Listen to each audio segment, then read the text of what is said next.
মানুষ হত্যা করলো, অন্যায়ভাবে আলেমদের উপর চরম নির্যাতন করলো, এতগুলো গণহত্যা করলো, এরপরও তাদের এমপি এবং দোষরদেরকে যখন গ্রেপ্তার করে তাদেরকে আদালতে যখন নেওয়া হচ্ছে, তখন মনে হয় যেন নতুন শ্বশুর বাড়ি থেকে ভাঁজও পরে নাই জামায়, ফুরফুরে মেজাজ, চুল দাড়ি কি চমৎকার করে আছে। তাদের এই দৃশ্য, যারা এই বাংলাদেশি স্বজন হারিয়েছে, অর্থ হারিয়েছে, যারা তাদের বাবা হারিয়েছে, সন্তান হারিয়েছে, তাদের কলিজার মধ্যে রক্তক্ষরণ হচ্ছে। সুতরাং তাদের হাতে কেন হাত করা পরানো হয় না? তাদের কোমরের মধ্যে ডাকাতের রশি কেন পরানো হয় না? পায়ের মধ্যে কেন শিকল পরানো হয় না? জাতি জানতে চায় কতগুলো খুন করলে একজন মানুষের হাতে হাত করার কোমরের মধ্যে রশি, পায়ে শিকল পরানো হয়, অথচ বাংলাদেশে প্রতিটি দশা আলেমদের কোমরের মধ্যে রশি পড়তে আমরা দেখেছি, হাতের মধ্যে শিকল পরাতে দেখেছি।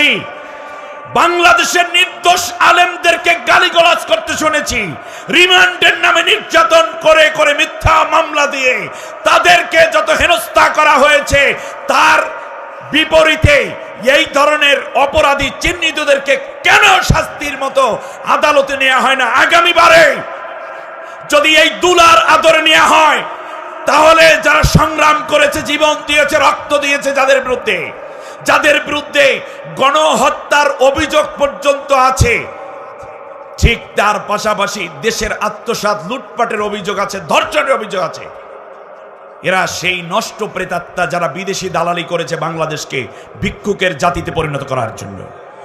সুতরাং যদি এই আদর সাদরে আনা হয়, তাহলে বাংলাদেশের তাওহীদি জনতা এর প্রতিবাদে প্রয়োজনে আবার রাজপথে নেমে আসবে।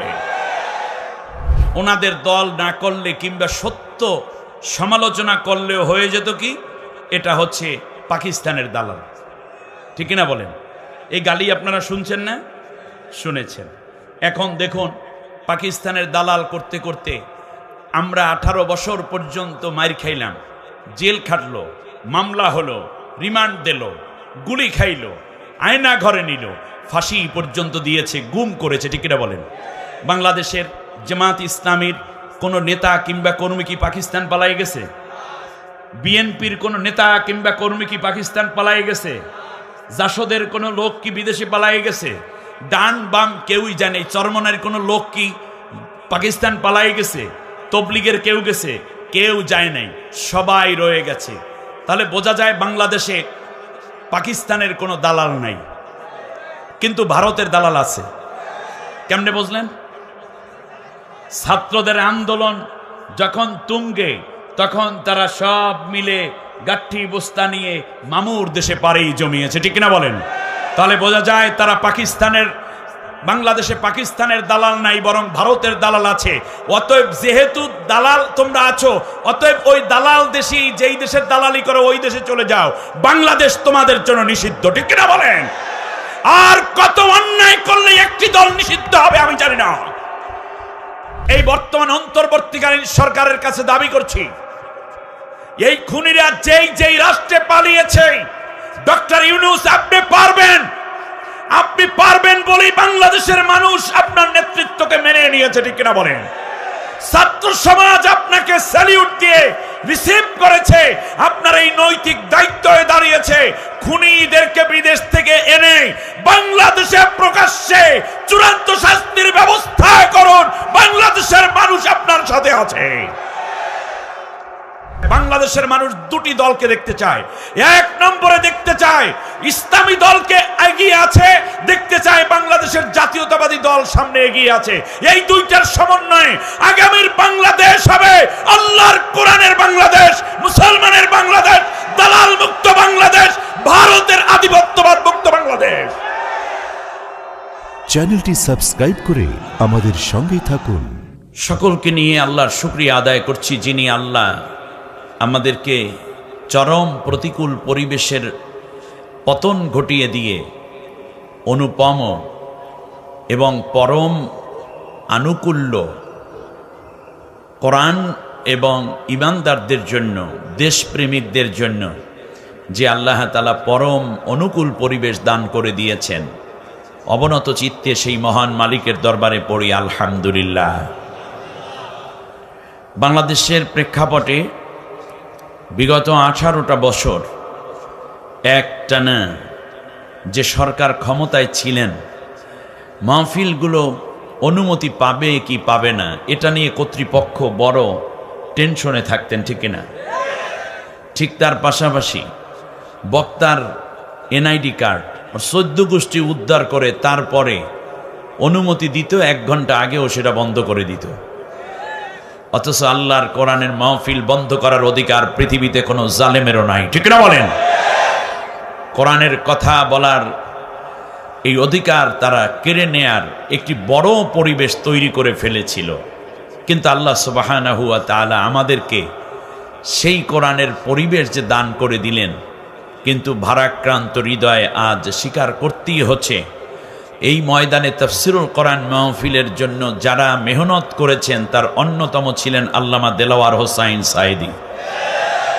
তা আমাদের কোরআনের পাখিটাকে দীর্ঘ 13টা বছর পর্যন্ত জেলের প্রকোষ্ঠে সম্পূর্ণ অন্যায়ভাবে আটকে রেখেছে। তারপরে এক পর্যায়ে যখন দেখলো যে এখনো তো মরে নাই, শেষ পর্যন্ত গত নির্বাচন পাতানো রাতের ভোটে নির্বাচন করার প্রত্যাশা নিয়ে তারা নির্বাচনের আগ মুহূর্তে তাকে জেল থেকে নিয়ে যায় চিকিৎসার নাম করে হাসপাতালে। 4 ঘন্টা পরে তাকে মৃত ঘোষণা করে, অথচ তিনি ছিলেন দিব্যি সুস্থ মানুষ। এবং যখন তিনি গাড়ি থেকে নেমেছেন তখন তার যেই মুস্কি হাসা পূর্ণিমার চাঁদের মতো, মনে হয় যেন মায়া জড়ানো এক মমতাময় হাসি বাংলাদেশের মুসলমান সহ তামাম দুনিয়ার মুসলমানদেরকে আশান্বিত করেছিল, আবেগাপ্লুত করেছিল। কে জানতো মারার জন্যই তারা নিয়ে এসেছে হাসপাতালে রাখার পরে তার সন্তানরা তাকে দেখতে চেয়েছিল, তার স্ত্রী খালাম্মাও তাকে দেখতে চেয়েছিলেন আমার স্বামীর কি অবস্থা। তার যে উকিলরা আছে, অ্যাডভোকেটরা, তারা বলেছে আমরা আমাদের আসামি যে যিনি আমাদের পক্ষের তাকে আমরা দেখতে চাই, আল্লামা সাইদিকে আমরা দেখতে চাই, তার সাথে কথা বলতে চাই। কাউকে কথা বলতে দেওয়া হয়নি। এমনকি বাংলাদেশ জামাত ইসলামের শীর্ষস্থানীয় নেতৃবৃন্দ তাকে দেখতে যাওয়ার জন্য বারবার অনুরোধ করার পরেও কাউকেই দেখা করতে দেয়া হয় নাই। এর মানেই হচ্ছে এই 4 ঘন্টার মধ্যে বিষক্রিয়া, বিষাক্ত ইঞ্জেকশন কিংবা অন্য যে কোনো উপাদান তার শরীরের মধ্যে পুশ করে আমাদের সাইদি সাহেবকে হত্যা করা হয়েছে। 4 ঘন্টা পর ঘোষণা করা হলো তিনি ইন্তেকাল করেছেন। তাহলে তার স্ত্রীকে দেখতে দিলে না কেন? সন্তানকে দেখতে দাওনি কেন? এমনকি বাংলাদেশের মানুষেরা চেয়েছিল, ঢাকাতে বিশেষ করে রাজধানী ঢাকার মানুষেরা চেয়েছিল একবার জানাজা হোক। সেই জানাজাটুকু পর্যন্ত ঢাকাতে জালেমরা পড়তে দেয়নি।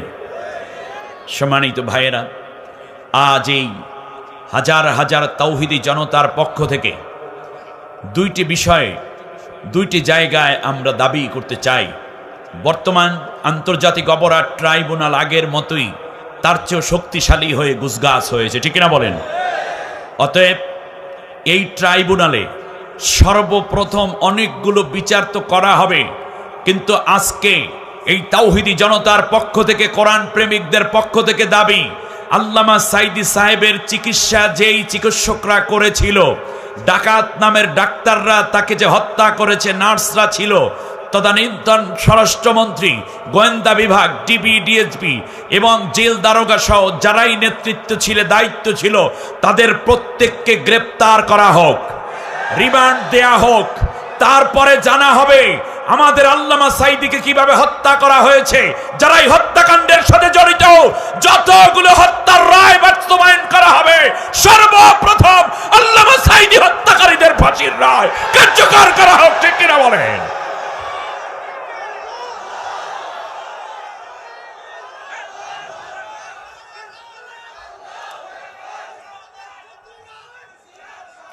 আজ দ্বিতীয় যেই বিষয়টি আমি বলতে চাই, বাংলাদেশের এমন কোন জায়গা ছিল না যেই জায়গাগুলো বিগত শাসক গোষ্ঠীরা অন্যায়ভাবে বল প্রয়োগ করে আত্মসাৎ করেনি, ব্যাংক লুট করেছে তারা হাজার হাজার কোটি টাকা, শেয়ার বাজার লুট করেছে তারা নারীদের ইজ্জত নষ্ট করেছে, হাজার হাজার না লাখো নারীর ইজ্জত নষ্ট করেছে, হাজার হাজার খুনের অভিযোগে অভিযুক্ত তারা।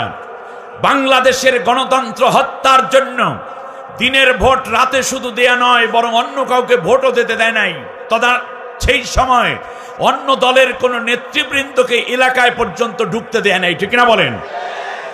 সব জায়গা থেকে লুটপাট করে শেষ পর্যন্ত আমার দেশের 2000-এর অধিক ছাত্রছাত্রীকে হত্যা করে ববুজান তার বোনের হাত ধরে চলে গেল।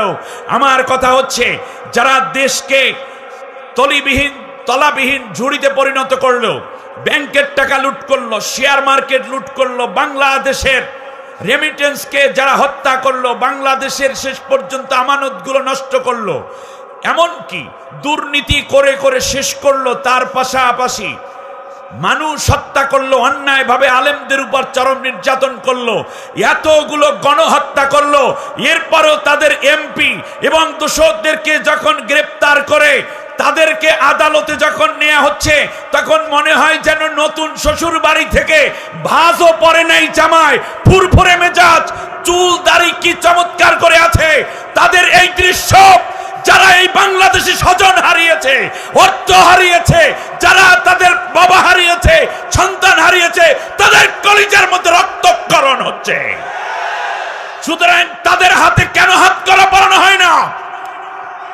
তাদের কোমরের মধ্যে ডাকাতের রশি কেন পরানো হয় না? পায়ের মধ্যে কেন শিকল পরানো হয় না? জাতি জানতে চায়, কতগুলো খুন করলে একজন মানুষের হাতে হাত করার কোমরের মধ্যে রশি, পায়ে শিকল পরানো হয়, অথচ বাংলাদেশে প্রতিটি দশা আলেমদের কোমরের মধ্যে রশি পড়তে আমরা দেখেছি, হাতের মধ্যে শিকল পরাতে দেখেছি। বাংলাদেশের নির্দোষ আলেমদেরকে গালিগালাজ করতে শুনেছি, রিমান্ডের নামে নির্যাতন করে করে মিথ্যা মামলা দিয়ে তাদেরকে যত হেনস্থা করা হয়েছে, তার বিপরীতে এই ধরনের অপরাধী চিহ্নিতদেরকে কেন শাস্তির মতো আদালতে নেওয়া হয় না? আগামীবারে যদি এই দুলার আদরে নেওয়া হয়, তাহলে যারা সংগ্রাম করেছে, জীবন দিয়েছে, রক্ত দিয়েছে, যাদের বিরুদ্ধে গণহত্যার অভিযোগ পর্যন্ত আছে, ঠিক তার পাশাপাশি দেশের আত্মসাৎ, লুটপাটের অভিযোগ আছে, ধর্ষণের অভিযোগ আছে, এরা সেই নষ্ট প্রেতাত্মা যারা বিদেশি দালালি করেছে বাংলাদেশকে ভিক্ষুকের জাতিতে পরিণত করার জন্য। সুতরাং যদি এই আদর সাদরে আনা হয়, তাহলে বাংলাদেশের তাওহীদি জনতা এর প্রতিবাদে প্রয়োজনে আবার রাজপথে নেমে আসবে। সম্মানিত বন্ধুগণ, আজ শ্রদ্ধার সাথে স্মরণ করছি জুলাই আগস্ট 2024 সালে বাংলাদেশের ছাত্র সমাজ, যুব সমাজ যেভাবে তরুণ সমাজ নেমে পড়েছিল, যার ফলশ্রুতিতে আজ বুক ফুলিয়ে আমরা চলতে পারছি, ঠিক তার পাশাপাশি আমরা বাংলাদেশের প্রেক্ষাপটে ভারতের কেবলা থেকে আজ সত্যিকার অর্থে মক্কা মদিনার কেবলার দিকে আমাদের রুজু হওয়ার সময় এসেছে, ঠিক কিনা বলেন? সম্মানিত ভাইরা, আপনাদের এই রংপুরি যে শহীদ হয়েছে আবু সাইদ, তারই বন্ধু মুগ্ধ সহ যারা শহীদ হয়েছেন, আল্লাহ তাআলা তাদেরকে জান্নাতুল ফেরদাউসের মেহমান করে নিন। পঙ্গু হয়েছে প্রায় 3000-এর অধিক, 2324 জন এই পর্যন্ত রিপোর্ট এসেছে। কারো হাত নাই, কারো পা নাই। দোয়া করছি আল্লাহ তাআলা তাদের মনোবল বাড়িয়ে দিন। বাংলাদেশের শ্রেষ্ঠ মুক্তিযোদ্ধা এরা, ঠিক না বলেন? আল্লাহ তাআলা তাদেরকে প্রশান্তি দিয়ে কলিজা ঠান্ডা করে দিন। চোখ হারিয়েছে 2853 জন, যাদের চোখের মধ্যে বুলেট লাগার কারণে চোখ চিরতরে অন্ধ হয়ে গেছে, অথচ তারা আমার দেশের মেধাবী সন্তান। আল্লাহ তাআলা তাদের অন্তর চক্ষু খুলে দিন। শোক সন্তপ্ত ব্যথিত পরিবারের প্রতি গভীর সমবেদনা রেখে আমি আপনাদের উদ্দেশ্যে মহাগ্রন্থ আল কোরআন থেকে সূরা বুরুজের অংশ বিশেষ তিলাওয়াত এবং তার উপরে কিছু কথা বলবো। এর মধ্যেই আমাদের প্রিয় মেহমান আহমদ বিন ইউসুফ আল আজহারি সাহেব আমাদের মাঝে তাশরীফ আনবেন। আপনাদের কষ্ট হচ্ছে না তো? আমার সাথে পড়েন, আউযু বিল্লাহি মিনাশ শাইতানির রাজীম, বিসমিল্লাহির রহমানির রহিম। বিতাড়িত অভিশপ্ত শয়তানের ওয়াসওয়াসা থেকে আল্লাহর আশ্রয় চাই। কার আশ্রয়? জোরে বলেন না। আমাদের আশ্রয়দাতা কে? ভারত, পাকিস্তান, আমেরিকা, লন্ডন কিংবা চায়না না। আমাদের আশ্রয়দাতা কে? আমাদের রক্ষাকর্তা কে? আমরা বহুবার শুনেছি, বারবার বলতো ওনাদের দল না করলে কিংবা সত্য সমালোচনা করলেও হয়ে যেত কি, এটা হচ্ছে পাকিস্তানের দালাল। ঠিক না বলেন? এই গালি আপনারা শুনছেন না? শুনেছেন। এখন দেখুন, পাকিস্তানের দালাল করতে করতে আমরা 18 বছর পর্যন্ত মার খাইলাম, জেল খাটলো, মামলা হলো, রিমান্ড দিল, গুলি খাইলো, আয়না ঘরে নিল, ফাঁসি পর্যন্ত দিয়েছে, গুম করেছে। ঠিক না বলেন? বাংলাদেশের জামাত ইসলামীর কোন নেতা কিংবা কর্মী কি পাকিস্তান পালাই গেছে? বিএনপির কোন নেতা কিংবা কর্মী কি পাকিস্তান পালাই গেছে? জাসদের কোন লোক কি বিদেশে পালাই গেছে?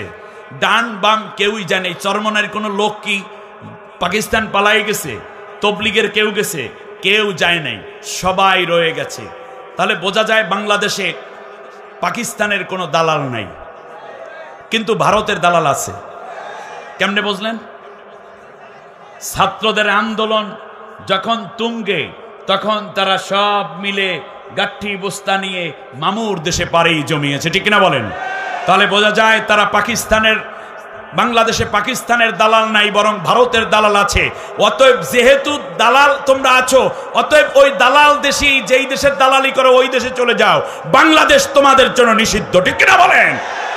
আর কত অন্যায় করলে একটি দল নিষিদ্ধ হবে আমি জানি না।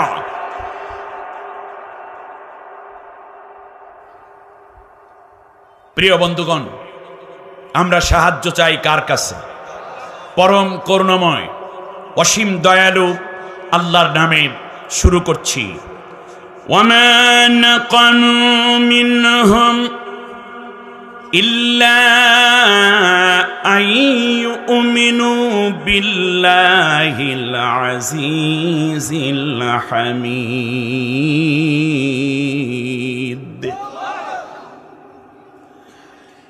الذي له ملك السماوات والأرض والله على كل شيء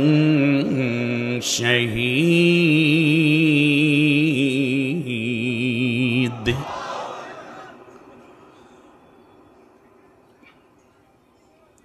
إن الذين فتنوا المؤمنين والمؤمنات ثم لم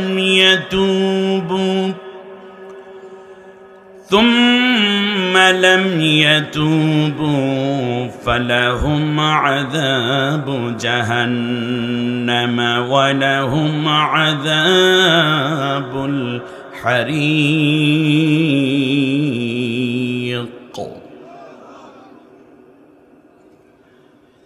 إن الذين آمنوا وعملوا الصالحات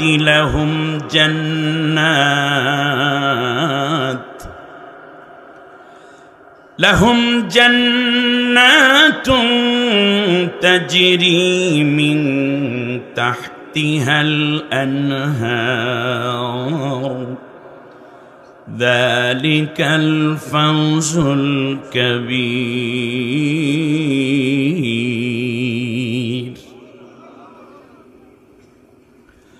إن بطش ربك لشديد آمنت بالله তাদের আর কোনো দোষ ছিল না, তাদের কোনো অপরাধ ছিল না, জাগতিক জীবনে তারা কেউ অপরাধী ছিল না। তবে একটা অপরাধী তাদের ছিল, তারা বিশ্বজাহানের পালনকর্তা, যিনি পরাক্রান্ত এবং স্বপ্রশংসায় প্রশংসিত, তার উপরে অটুট বিশ্বাস এবং আস্থায় স্থাপন করেছিল। এটাই ছিল ওই ঈমানদারদের একমাত্র দোষ, যে আল্লাহর প্রতি তারা বিশ্বাস করেছিল। সে আরেকটি বৈশিষ্ট্য হলো, তিনি তামাম জাহানের তথা আসমান এবং জমিনের একচ্ছত্র মালিক, একচ্ছত্র রাজাধিরাজ এবং একচ্ছত্র মালিকানা তারই জন্য। এ কথাটি তারা বলেছিল, এছাড়া আর কোনো অপরাধ তাদের ছিল না। তা মনে রেখো, তারা যা কিছু করেছে না কেন, সব বিষয়ে আমি আল্লাহ নিজেই সাক্ষ্য হয়ে আছি, আমি আল্লাহই সাক্ষী হিসাবে যথেষ্ট আছি।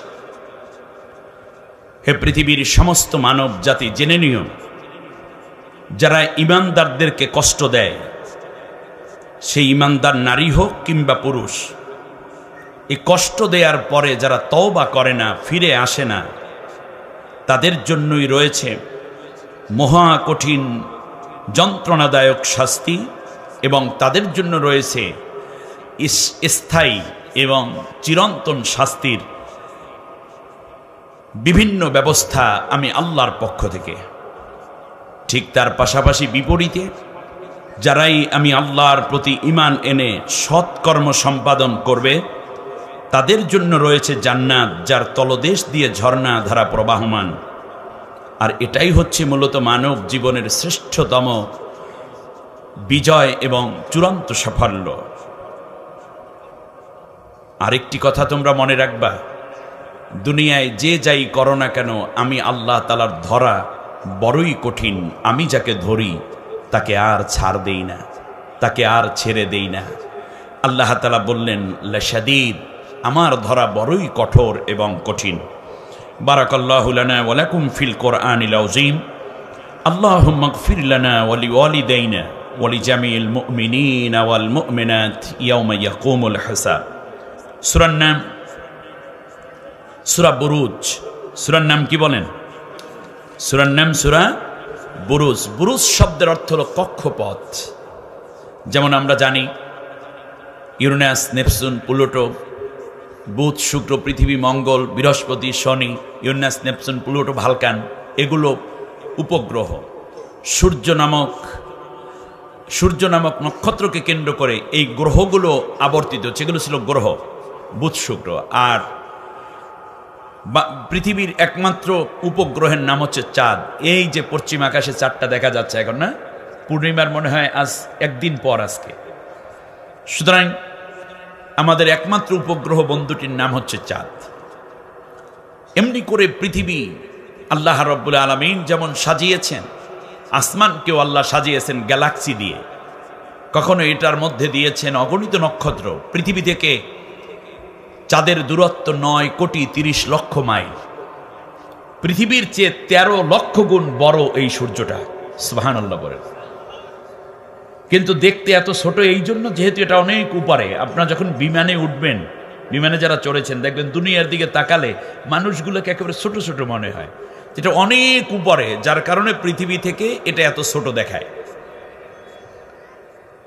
আল্লাহ রাব্বুল আলামিন বলেন, এই তো গেল ছোট্ট একটা নক্ষত্র, কিন্তু এই সূর্যটাকে আল্লাহ যত 13 লক্ষ গুণ বড় বানাইলেন পৃথিবীর চেয়ে, এই সূর্যের চেয়েও 200 কোটি গুণ, 300 কোটি গুণ বড় বড় এক একটা নক্ষত্র আল্লাহ তাআলা ওই আসমানের মধ্যে বানিয়ে রেখেছেন। এবারে আসুন, বিশাল সূর্যটি তার আপন কক্ষপথে ঘুরছে আহ্নিক গতি এবং কখনো বার্ষিক গতি দিয়ে। সূর্যের চেয়ে হাজার হাজার গুণ বেশি বড় বড় সূর্য দিয়ে আল্লাহ তাআলা সাজিয়েছেন গ্যালাক্সি, যেটাকে বলে মিল্কি ওয়ে। উত্তর দক্ষিণে আপনারা দেখবেন এটা ছায়াপথ। আপনারা দেখেন, এই শীতের দিনে বেশি দেখবেন সপ্তর্ষি মণ্ডল দেখতে পাবেন, জোর তারকা, কখনো 3টা তারকা এক এক জায়গায় আপন কক্ষপথে ঘুরে। আলোর গতি হচ্ছে প্রতি সেকেন্ডে 1,86,000 মাইল। কিন্তু এমন কিছু নক্ষত্র আছে যা কিয়ামত পর্যন্ত আলো দিবে, কিন্তু পৃথিবী পর্যন্ত সে পৌঁছাইতেও পারবে না। এত উপরে আল্লাহ তাআলা এই সূর্য নামক ওই নক্ষত্রগুলোকে আল্লাহ তাআলা সেট আপ দিয়ে রেখেছে। সুবহানাল্লাহ। কিন্তু কেউ কারোর সাথে সংঘর্ষ নয়, বরং আল্লাহ তাআলা বলছেন ওই যে বড় নক্ষত্রটি বলো, এই নক্ষত্রকে গিলে ফেলতে পারে এরকম বহু মহাশূন্যে আমি খাত তৈরি করে রেখেছি। সমুদ্রের মধ্যে রয়েছে সমুদ্র খাত, যার মধ্যে থেকে এই যে বড় আটলান্টিক মহাসাগরের চেয়ে বড় বড় সাগর রয়েছে, যা সমুদ্রের তলদেশ দিয়ে অন্য আর এক সমুদ্র, একে বলে সমুদ্র খাত। আসমানে রয়েছে আসমানের খাত। এ প্রসঙ্গে আল্লাহ তাআলা সূরা ওয়াকিয়ার মধ্যে চমৎকার বলেছেন, লা উকসিমু বিমাওয়াকিন নুজুম ওয়া ইন্নাহু লাকাসামুন লাউ তা'লামুনা আযীম। আল্লাহ রাব্বুল আলামিন বলেন, এই নক্ষত্রমণ্ডলী পতিত হওয়ার জায়গার কসম, এটা একটা বড় কসম করলাম বান্দা, তোমরা যদি বোঝো। তার কারণ হচ্ছে এই সূর্যের চেয়েও বড় বড় নক্ষত্রগুলো ঘুরতে ঘুরতে ওই ব্ল্যাক হোল যেটা আমি বানিয়েছি মহা আসমানের মধ্যে, ওই ব্ল্যাক হোলের কাছাকাছি আসার পরে নক্ষত্রটাকে টান দিয়ে এমন ভাবে দাফন করে দেয়, ওই নক্ষত্রের এক বিন্দু আলো কোনোদিন আসমানে আর জ্বলে ওঠে না। চন্দ্র সূর্যগুলো আপন কক্ষপথে ঘূর্ণায়মান।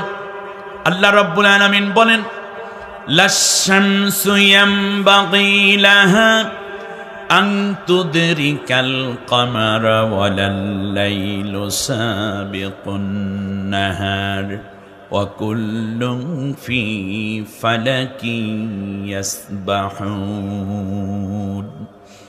প্রবল জ্ঞানী হইবে যাহারা, আপন মনেতে ভাবিবে তাহারা, রাত্রি পারে না আগে যাইবার, দিনের স্থান করে অধিকার। চন্দ্র বাজে না সূর্যের গায়েতে, সূর্য পারে না চন্দ্রকে ধরিতে, যার যে স্থান বহাল রাখিয়া ঘুরিতেছে তাহারা আল্লাহকে ভাবিয়া। সুবহানাল্লাহ। যার যার কক্ষপথে শেষে ঘোরে, কেউ কাউকে গুতা দেয় না, কেউ কাউকে আঘাত করে না, কেউ কাউকে টাচ করে না, একমাত্র আল্লাহর নির্দেশ অনুযায়ী তারা ঘূর্ণায়মান। যার কারণে তোমরা এত সুন্দর আছো, এত ভালোভাবে এই পৃথিবীতে বেঁচে আছো। সুবহানাল্লাহ। সূর্যটা যদি আরো নিচে হতো তাহলে সব মরুভূমি হয়ে যেত। চাঁদ যদি আরেকটু নিচে হতো তাহলে সমুদ্রের পানি উতলে পৃথিবী ডুবে যেত।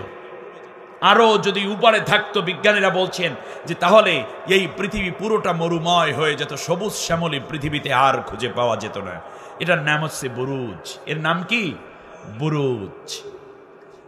আল্লাহ রাব্বুল আলামিন এই কক্ষপথের কসম খেয়ে প্রথম আয়াত নাজিল করলেন, ওয়াস-সামাই যাতিল বুরুজ।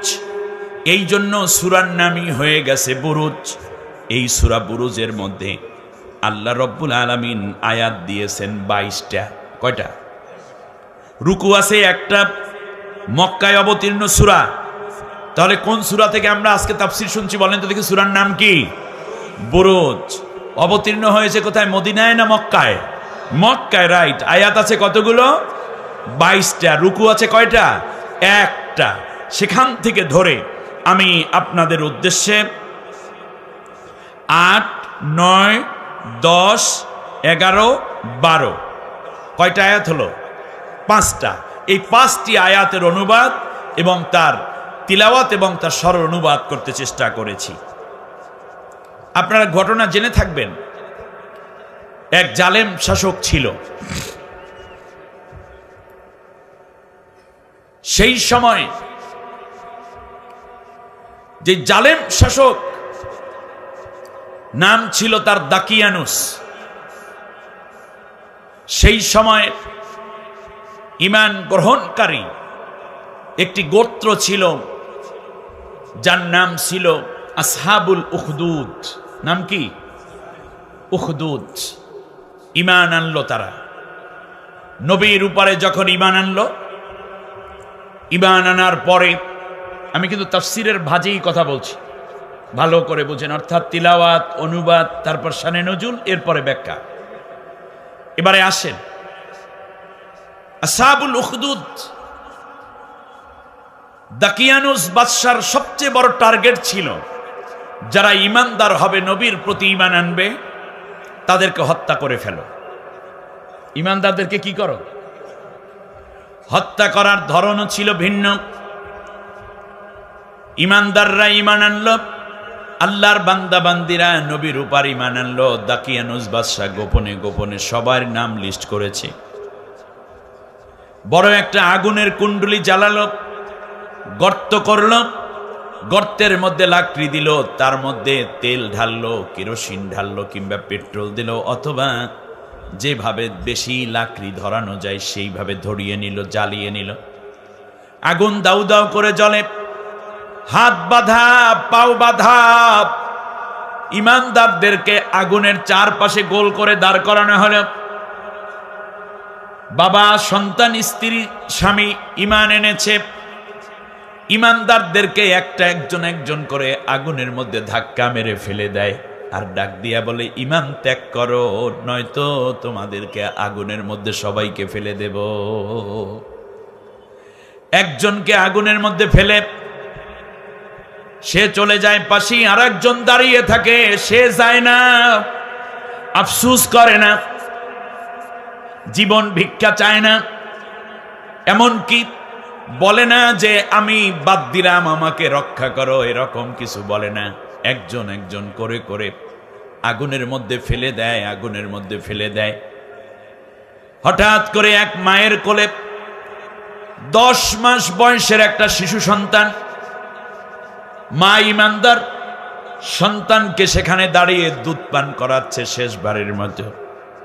এমন সময় মায়ের মমতা উতলে উঠে, আরে আমি যদি মরে যাই, আমার সন্তানটাকে কমপক্ষে বাঁচানো দরকার। এই চিন্তা করে সন্তানকে জনমের মতো দুধ পান করাইয়া কোল থেকে পিছনে ছেড়ে দিবে। এমন চিন্তা করার সাথে সাথে মায়ের কোল থেকে সন্তানটা একটা জোরে একটা ধাক্কা মেরে নিজেই আগে আগুনের মধ্যে পড়ে গেল। মা এখন কি করবে? আগুনের মধ্যে মা এভাবে উকি দিয়ে তাকায়। মা আগুনের মধ্যে তাকিয়ে দেখতেছে সন্তান আগুনের মধ্যে হাত পা নাড়াচাড়া করে খেলা করছে, আর মায়ের সাথে কথা বলছে। ডাক দিয়া বলছে, মা গো, তুমি আমাকে মায়া করে নিজের ঈমানটাকে নষ্ট করতে চেয়েছিলা, দেখো দাকিয়ানুস বাদশা আগুন জ্বালিয়েছে। ওমা, এইটা আগুন না, এটা জান্নাতের শান্তি, তুমিও চলে আসো। অমৃত আজনম পর্যন্ত, অনন্তকাল পর্যন্ত মা সন্তান একই জান্নাতে থাকবো, এখানে চলে আসো মা, ঈমান ত্যাগ করে তুমি কাফের হয়ে যেও না। আল্লাহ রাব্বুল আলামিন এই সাহসী মানুষগুলোর প্রশংসা করে সূরা আহজাবের মধ্যে আয়াত নাজিল করলেন। 23 নম্বর আয়াত, সূরার নাম সূরা আহজাব। আল্লাহ রাব্বুল আলামিন বলেন, মিনাল মুমিনিনা রিজালুন সাদাকু মা আহাদুল্লাহ আলাইহি ফামিনহুম মান কাদা নাহবাহু ওয়া মিনহুম মান ইয়ানতাযির ওয়া মা বাদদালু তাবদীলা। কার কথা? আল্লাহ রাব্বুল আলামিন বলেন, সত্যপন্থী ঈমানের পরীক্ষায় উত্তীর্ণ একটি দল সব সময় তোমরা তোমাদের জাতির মধ্যে পাবা। সেই দলের একটা বৈশিষ্ট্য এই যে তাদের নেতৃবৃন্দ তাদের মধ্য থেকে বাছাই করা কিছু পুরুষকে আমি আল্লাহ এমন ঈমান দান করেছিলাম, তাদের একজনকে আগুনে পুড়ে, একজনকে গুম করে, একজনকে হত্যা করে, একজনকে ফাঁসি দেয়, আর একজনকে ফাঁসি দেওয়ার জন্য রেডি করে, একজনকে আয়না ঘরে পাঠায়, আর একজনকে আয়না ঘরে নেয়ার জন্য প্রস্তুত করে। একের পর এক লাশ নামায়, একের পর এক মৃতদেহের সন্ধান পায়, কিন্তু তারা একদিন ইন্না সলাতি ওয়া নুসুকি ওয়া মাহইয়ায়া ওয়া মামাতি লিল্লাহি রাব্বিল আলামিন। নিঃসন্দেহে আমার নামাজ, আমার কোরবানি, আমার জীবন, আমার মরণ তামাম বিশ্বজাহানের আল্লাহর জন্য। এই শপথ নিয়ে তারা যেদিন একামতে দ্বীনের কাজে শামিল হয়েছিল, একদিন যে আল্লাহর কোরআন বিজয় করার জন্য ময়দানে ঝাঁপিয়ে পড়েছিল, কত লাশ গেল, কত জীবন গেল, কতজন কি হারালো, কত স্বজন গেল, এই দিকে তাদের নজর নাই। বরং ইসলামের বিপ্লব হয়েছে কিনা, আল্লাহর কোরআনের পতাকা উড্ডীন হয়েছে কিনা, এই দিকেই তাদের নজর। কশ্চিন কালেও তাদের শপথ থেকে তারা এক চুল পরিমাণ পরিবর্তন হয়ে যায় নাই। শেষ পর্যন্ত দেখতে পেলাম এক পুলিশ স্বরাষ্ট্রমন্ত্রীকে ভিডিও দেখিয়ে বলছে, স্যার এই যে একটা গুলি করি একজন মরে, ওই একজনই মরে যায়, ওই জায়গায় 10 জন এসে দাঁড়ায়, ওরা একজনও পালাইয়া যায় না। এইটাই হইলে আমাদের জন্য সবচেয়ে বড় সমস্যা। স্বরাষ্ট্রমন্ত্রী, তুমি কার স্বরাষ্ট্রমন্ত্রী ছিলা? যদি বাংলাদেশের স্বরাষ্ট্রমন্ত্রী হতে, তাহলে পুলিশের কলারটা ধরে প্রথমে একটা থাপ্পড় মেরে তুমি কার মায়ের সন্তান হত্যা করো জিজ্ঞেস করা উচিত ছিল। কিন্তু তুমি পারবে না, কারণ তোমরা খুনি। এই বর্তমান অন্তর্বর্তীকালীন সরকারের কাছে দাবি করছি, এই খুনিরা যেই রাষ্ট্রে পালিয়েছে, ডক্টর ইউনূস আপনি পারবেন বলেই বাংলাদেশের মানুষ আপনার নেতৃত্বকে মেনে নিয়েছে, ঠিক কিনা বলেন? ছাত্র সমাজ আপনাকে স্যালিউট দিয়ে রিসিভ করেছে, আপনার এই নৈতিক দায়িত্ব হয়ে দাঁড়িয়েছে খুনিদেরকে বিদেশ থেকে এনে বাংলাদেশে প্রকাশ্যে চূড়ান্ত শাস্তির ব্যবস্থা করুন। বাংলাদেশের মানুষ আপনার সাথে আছে। একটি কথা বলে দিতে চাই, কয়দিন আগে এই খুনিদের এক দোসর পররাষ্ট্রমন্ত্রী শেষে হয়েছে, এর আগে ছিল তথ্য মন্ত্রী, নাম নেব না আমি, এরা সবাই খুনের দোসর। লন্ডন থেকে একটি চ্যানেলে সাক্ষাৎকার দিতে গিয়ে সে বলেছে বিএনপির সাথে ঐক্যবদ্ধ আন্দোলন করে ওনারা গণতন্ত্র উদ্ধার করবে। বিএনপির মহাসচিব মহোদয়, তার সাথে অনেক কথায় তিনি নাকি মিল হয়েছেন।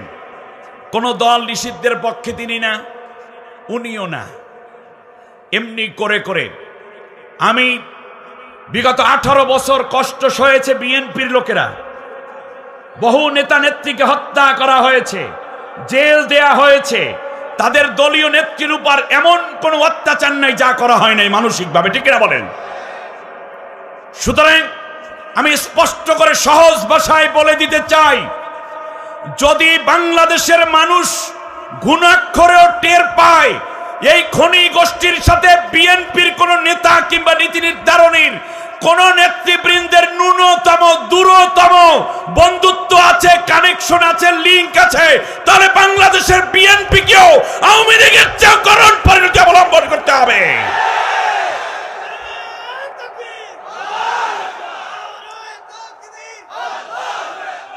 তবে বিশ্বাস করি বিএনপি এত বড় ভুল করতে যাবে না, কারণ বিএনপি বাংলাদেশের একটি বিশ্বস্ত দেশপ্রেমিক দল, ঠিক কিনা বলেন? তাদের নেতৃত্বে আজ মানুষ ঐক্যবদ্ধ হতে চায়, তাদের নেতৃত্বের সাফল্য দেখতে চায়। আজ বাংলার মানুষ উন্মুখ হয়ে আছে। অতএব এইরকম পাকা ধানে মই দিবে না বিএনপি, তাহলে কিন্তু ইতিহাসের আস্ত করে নিক্ষিপ্ত হতে বাধ্য হবে। আশা করি তাদের এই চিন্তা চেতনাগুলো আরো মজবুত হবে। বাংলাদেশের মানুষ আপনাদেরকে দেখতে চায়, বাংলাদেশের মানুষ দুটি দলকে দেখতে চায়। এক নম্বরে দেখতে চায় ইসলামী দলকে এগিয়ে আছে, দেখতে চায় বাংলাদেশের জাতীয়তাবাদী দল সামনে এগিয়ে আছে। এই দুইটার সমন্বয়ে আগামীর বাংলাদেশ হবে আল্লাহর কোরআনের বাংলাদেশ, মুসলমানের বাংলাদেশ, দালাল মুক্ত বাংলাদেশ, ভারতের আধিপত্যবাদ মুক্ত বাংলাদেশ।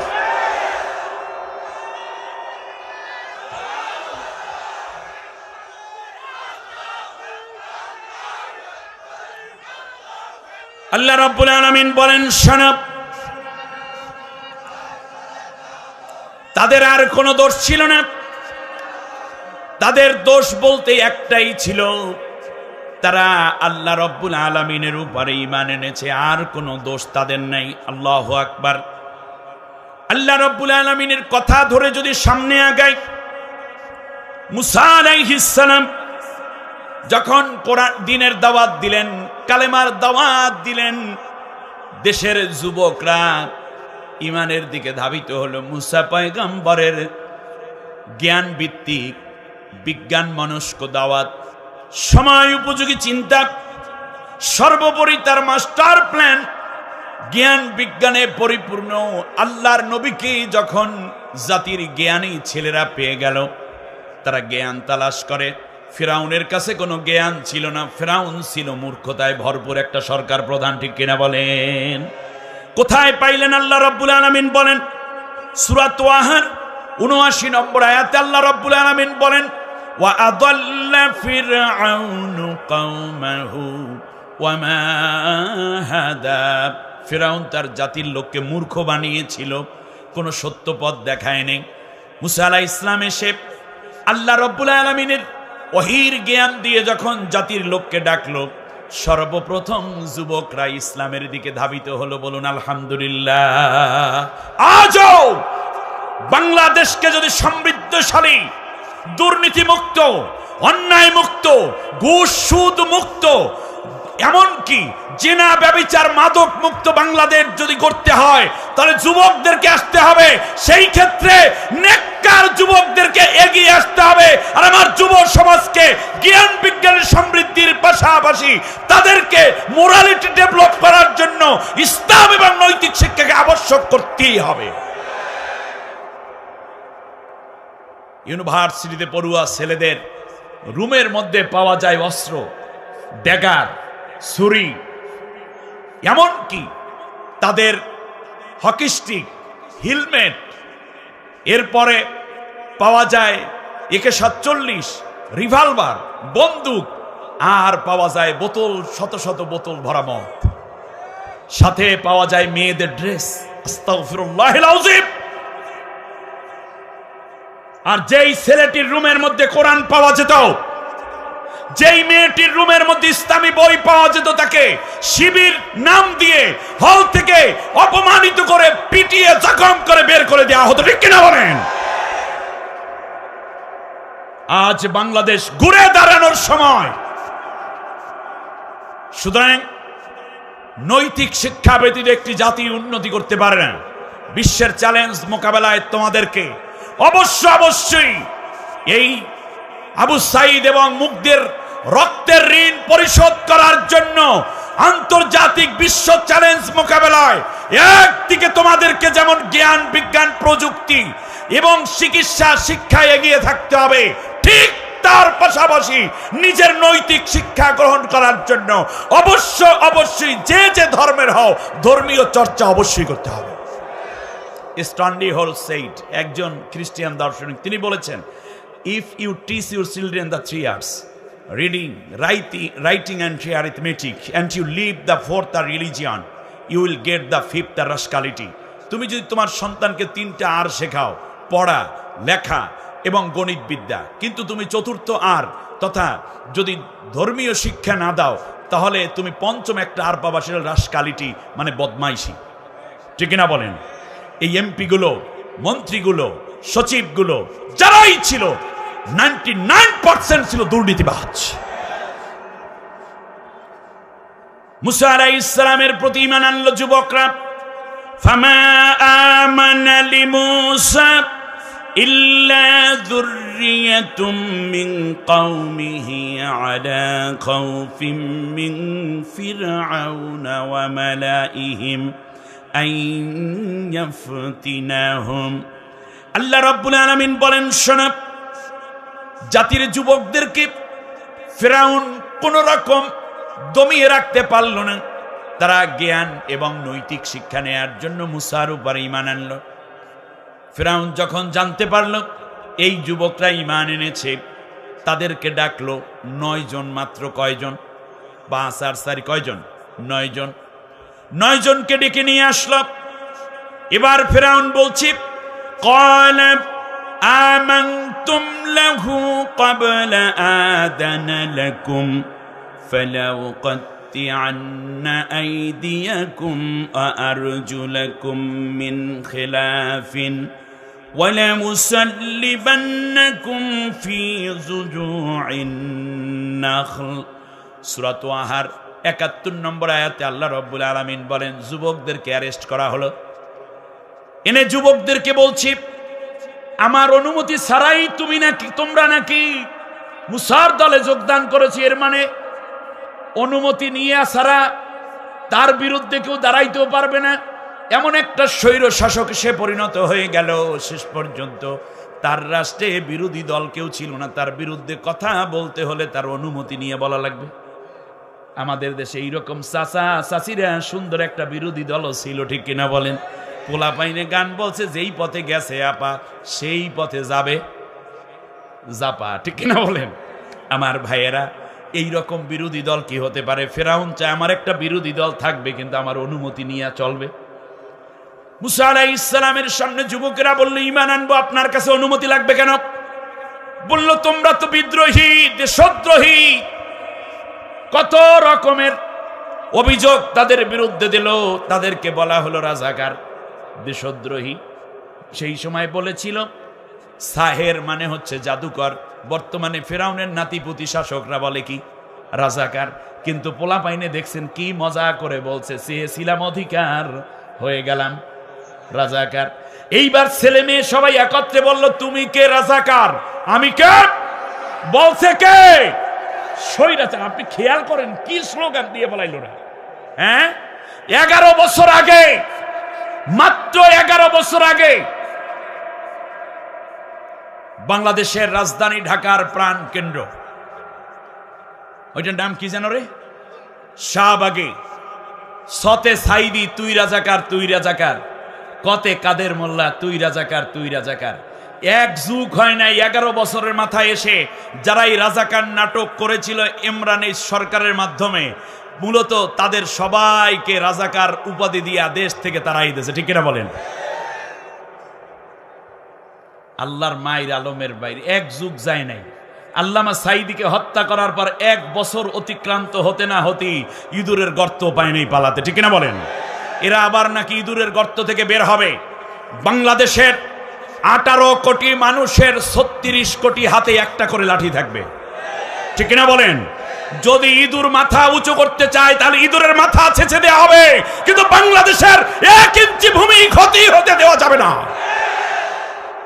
ওলামায়ে কেরাম ঐক্যবদ্ধ হন, পীর মাশায়েখ ঐক্যবদ্ধ হন, জাতীয়তাবাদী শক্তি ঐক্যবদ্ধ হন, দেশপ্রেমিক মানুষ এক হাতে হাত থেকে কাঁধে কাঁধ রেখে ঐক্যবদ্ধভাবে দাঁড়িয়ে যায়। ফেরাউন ভয় দেখাইল, লাউ কত্তিয়ান্না আইদিয়াকুম আরজুলাকুম বিন খিলাফ, তোমাদের বিপরীত দিক থেকে হাত পা কেটে ফেলবো, আর কাউকে ফাঁসি দিয়ে, খেজুর গাছের সাথে প্রকাশ্যে ফাঁসি দিয়ে মেরে ফেলবো। এই কথা শোনার পরে যুবকরা কাইফিয়া কাপড় নষ্ট করে ফেলছে নাকি? তওবা তওবা কইয়া ফেরাউনের দল ফিরে গেছে না। যুবকরা কি বলেছে শুনুন। যুবকরা বলল, ফেরাউন, তোমার অত্যাচার সইতে সইতে মিশরের মানুষগুলো অতিষ্ঠ হয়ে গেছে, জাতির লোকদের মধ্যে তুমি যে পীড়ন দিয়েছ, এরপর আর কি দেবা? ঈমান এনেছি জ্ঞানের কারণে, আত্মার কারণে, পরকালীন জবাবদিহিতার নৈতিক জায়গা থেকে। তুমি তো আমাদের বিপরীত দিক থেকে হাত এবং পা কাটবে। আল্লাহকে সাক্ষী রেখে বলি ফেরাউন, শোনো, শুধু হাত আর পা নয়, বরং তুমি যদি আমাদের পায়ের পাতা থেকে নিয়ে মাথার তালু পর্যন্ত কেটে টুকরা টুকরা করে ফেলো, তারপরেও আল্লাহর কসম করে বলি, যেই ঈমান এনেছি এই ঈমান থেকে 1 চুল পরিমাণ আমরা ফিরে যাব না। 7 জনকে হাত পা কাটা হলো, আর 2 জনকে প্রকাশ্যে ফাঁসি দেয়া হলো, যাতে করে অন্য কেউ আর এই জায়গায় না আসে।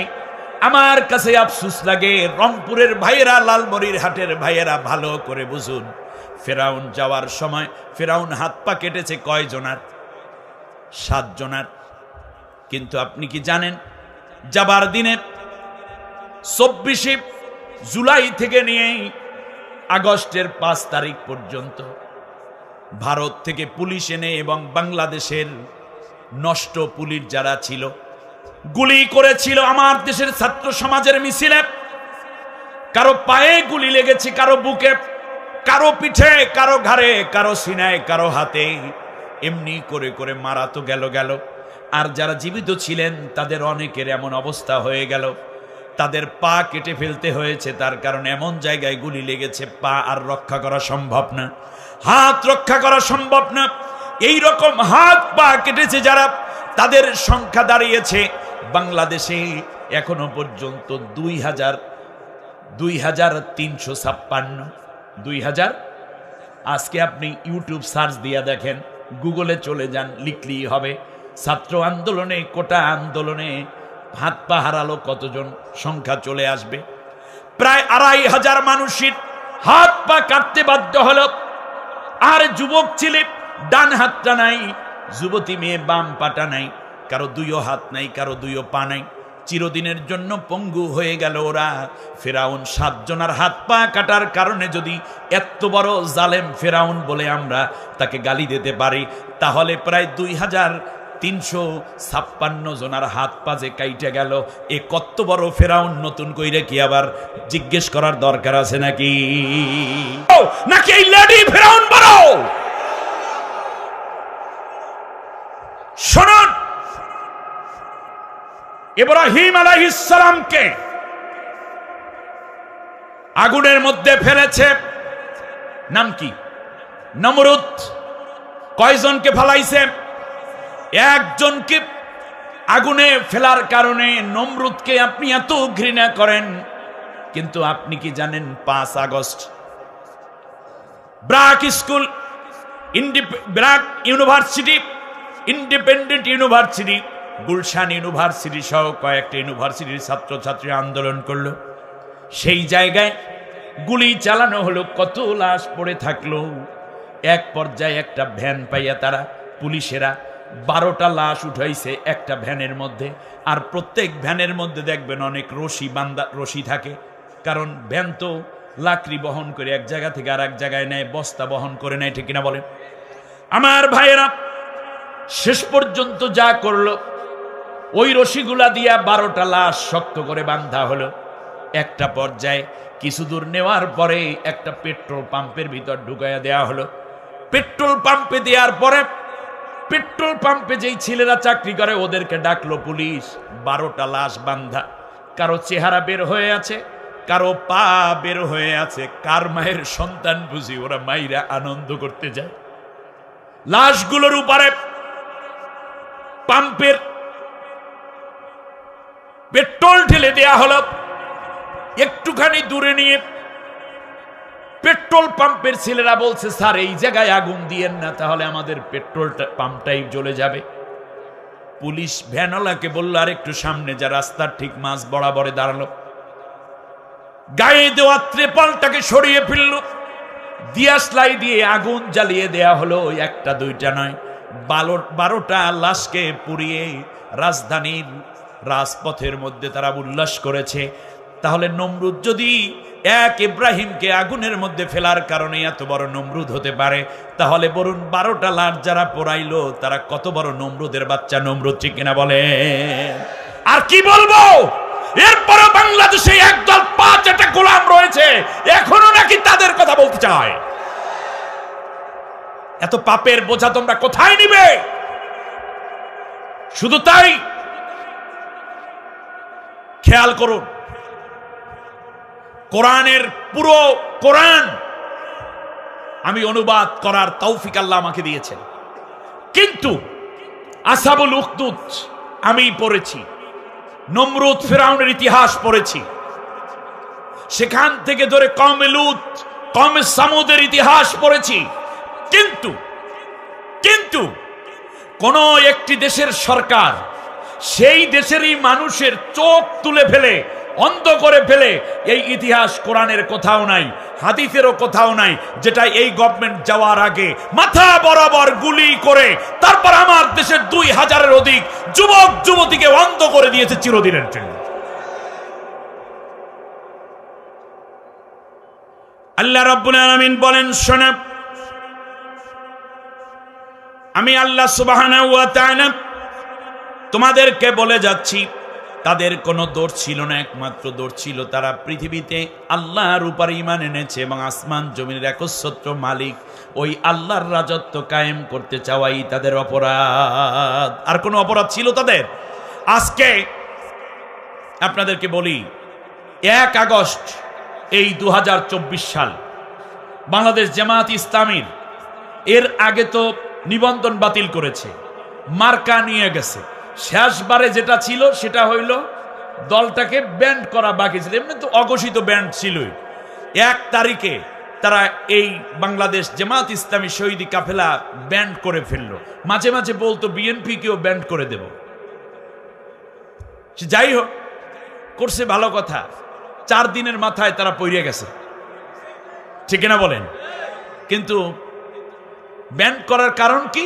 ব্যান্ড করার কারণ জামাত ইসলামের গঠনতন্ত্রে 2টা কথা উল্লেখ আছে, যেই কথাটা ওই সংবিধানের সাথে মিল ছিল না। একটা হলো যে আসমান এবং জমিনের একচ্ছত্র মালিক আল্লাহ তাআলা, আমরা বিশ্বাস করি, একথা তাদের ভূমিকায় আছে, আমরা বিশ্বাস করি, যেহেতু আমরা মুসলিম, আমরা বিশ্বাস করি আসমান এবং জমিনের একচ্ছত্র মালিক আল্লাহ তাআলা।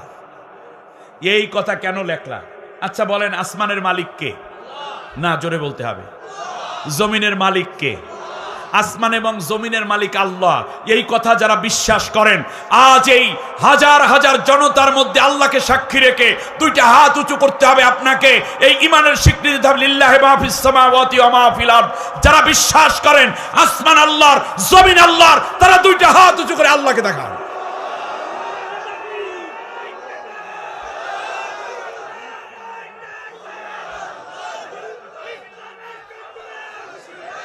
আল্লাহ তুমি কবুল করো, আল্লাহ ঈমানকে তুমি আমাদের মজবুত করে দাও, বলেন আমিন।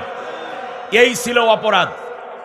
শুনুন, আপনি যেই দলটি করেন সেই দলটি বিশ্বাস করে না, পতিত পালায়ন করা সরকার বিশ্বাস করে না, দলের লোকেরা বিশ্বাস করে না এই জমিন আল্লাহর, এইটা আর বাপদাদার। তারা বিশ্বাস করে কি এটা মানুষের। আসলে মানুষ হচ্ছে এই জমিনের খলিফা, প্রকৃত জমিনের মালিক কে? আল্লাহ। এই অপরাধে এক। দ্বিতীয় অপরাধ ছিল তাদের সকল ক্ষমতার উৎস আল্লাহ তাআলা। এটা কি জামাতের কথা না আল্লাহর কথা? ইন্নাল কুওয়াতা লিল্লাহি জামিআ, সমস্ত ক্ষমতার উৎসকে আল্লাহ তাআলা। তারা বিশ্বাস করে সমস্ত ক্ষমতার উৎস জনগণ। এই 2 কারণে জামাত ইসলামীর দলটাই ব্যান্ড হলো, নিবন্ধন বাতিল হলো। জামাতের নেতৃবৃন্দ বলে দিয়েছে প্রয়োজনে দল যাবে, জীবন যাবে, কিন্তু এরপরও সার্বভৌমত্ব আল্লাহর এবং সমস্ত ক্ষমতার উৎস আল্লাহ, এই কথা আমরা কোনোদিন উড্ড করব না। আল্লাহ রব্বুল আলামিন বলেন, ইন্নাল্লাযীনা ক্বালু রাব্বুনাল্লাহু সুম্মা ইসতাকামু তাতানাজ্জালু আলাইহিমুল মালাইকাতু আল্লা তাখাফু ওয়া লা তাহজানু ওয়া আবশিরু বিল জান্নাতিল্লাতী কুনতুম তুআদুন। আল্লাহু আকবার। আল্লাহ রাব্বুল আলামিন বলেন, যারা বলে আমি আল্লাহর উপরে বিশ্বাস করলাম, এই কথার উপরে ইস্তেকামাত থাকে, তাদের জন্য আমি আল্লাহ রাব্বুল আলামিন ফেরেশতা পাঠাইয়া দেই। আর তাদেরকে ফেরেশতারা বলে, ভয় করো না, জান্নাতের সুসংবাদ তোমাদের জন্য অপেক্ষা করছে, জান্নাত তোমাদের জন্য ইন্তজার করছে। সুবহানাল্লাহ। জামাত তার এই নৈতিক জায়গা থেকে ফিরে আসে নাই। আজ বিশ্বাস করি বাংলাদেশের তাওহীদি জনতা, পীর মাশায়েখ, তাবলীগ জামাতের ভাইয়েরা, আলিয়ার ভাইয়েরা, কওমি ভাইয়েরা অবশ্যই যেই ঈমান তারা পোষণ করেছে, আজও আমরা যারা ঈমান পোষণ করে এক কাতারে দাঁড়িয়েছি, আগামীর পার্লামেন্ট আল্লাহ রাব্বুল আলামিনের কোরআনের পার্লামেন্ট হবে। তার কারণ আল্লাহ এই শহীদের রক্ত, তাদের জীবন, তাদের মেহনতের ফসল অবশ্যই আল্লাহ তাআলা দান করবে। আমার বন্ধুগণ, হযরতে আসহাবে আজমাইন এই কথাগুলোই বলেছিলেন। ঠিক আসহাবুল উখদুদ এই কথাটাই বলল, আল্লাযী লাহু মুলকুস সামাওয়াতি ওয়াল আরদ, আসমান জমিনের একচ্ছত্র মালিক কে? এই যে মুলকিয়াত, এইটা নিয়েই ঝামেলা হয়েছে। আল্লাহ রাব্বুল আলামিন এজন্য বলেছেন ওয়ালা ইউশরিক ফি হুকমিহি আহাদা, আল্লাহর হুকুমের মধ্যে, আল্লাহর জমিনের মধ্যে অন্য কারো আইন চালাইয়া তোমরা মুশরিক হইও না। তাহলে সৃষ্টি যার, আইনটা চলবে কার? ইনিল হুকমু, হুকুম চলবে একমাত্র কার? ইনিল হুকমু ইল্লা লিল্লাহ, আলা আলাহুল খালকু ওয়াল আমরু, সৃষ্টি যার, আইন চলবে তার। এটা কি জামাতের কথা, সরমনাই হুজুরের কথা, কওমি আলেমদের কথা, হেফাজত ইসলামের কথা, কিংবা এটা কি চরমনাই হুজুর কিংবা তবলিগের কথা? না, এ কথা কার? অতএব আল্লাহর আইন, আল্লাহর জমিন, আল্লাহর আইন, আমরা কার? জোরে বলেন কার?